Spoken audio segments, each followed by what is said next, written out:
ഇതാ അടുത്തത്. എന്താ ചെയ്യുക? ഇങ്ങനെ നമ്മളിപ്പോൾ എന്താ ചെയ്യുക? ഇന്ന് രാവിലെ നേരം കൊടുത്ത് ഇത് തുറന്ന സമയത്ത് തമിഴ്നാട്ടിൽ പിന്നെ നമ്മുടെ വിജയുടെ ജയിൽ പുള്ളികളെ കുറിച്ചുള്ളൊരു ന്യൂസ് കണ്ടു. നമ്മുടെ സ്കൂൾ കുട്ടികളെ കുറിച്ചുള്ളൊരു സുന്ദരമായ ഒരു വാർത്ത അതുകൊണ്ട് ഇപ്പോൾ അതായി ഇങ്ങനെ പോയാൽ എന്താ ഇപ്പോൾ ചെയ്യുക? ഡീസലിന് വില കുറയാണ്, സ്ത്രീകൾ സൗജന്യ യാത്ര കൊടുക്കുകയാണ്. ഒക്കെ ഇങ്ങനെ ചെയ്താൽ ഇപ്പോൾ ഞങ്ങളെങ്ങനെ സമരം ചെയ്യും? കഴിഞ്ഞ ഇലക്ഷൻ കഴിഞ്ഞൂടെ നമ്മളെ മന്ത്രി രാജേഷ് പറഞ്ഞു ഞങ്ങളെ സമരമുഖത്തുണ്ടാവുന്നതാണ്. ഈ സമരമുഖത്തുണ്ടാണെങ്കിൽ എന്തെങ്കിലും റീസൺ വേണ്ടേ സമരം ചെയ്യുക? ഇതൊരു റീസണില്ലാതെ എന്തിൻ്റെ പേരിലാണ് സമരം ചെയ്യുക? പിന്നെ നമ്മുടെ ലുട്ടായി പറഞ്ഞു കേട്ടോ, എന്തായിരുന്നു, ലിംഗ വ്യത്യാസമില്ലാതെ ഇത് കൊടുക്കാൻ പറ്റൂല, ആണിനും വേണം. അപ്പോൾ UDF പറയാത്തൊരു കാര്യം കൂടെ അവരെടുത്തിടുകയാണ്. അപ്പോൾ അവർക്കും കൂടെ കൺസ്ട്രക്ഷൻ വേണമെന്നാണ് ഇവർ പറയുന്നത്.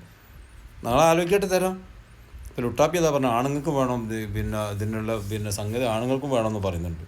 അതിനെക്കുറിച്ച് ആലോചിക്കുക. അപ്പം നിങ്ങളിപ്പോൾ എന്താണെങ്കിൽ ഏത് രീതിയിൽ സമരം ചെയ്യും, എന്തിന് സമരം ചെയ്യും എന്നുള്ളൊരു ആലോചനയിലാണ് ഇപ്പോൾ ഇവർ നിൽക്കുന്നത്.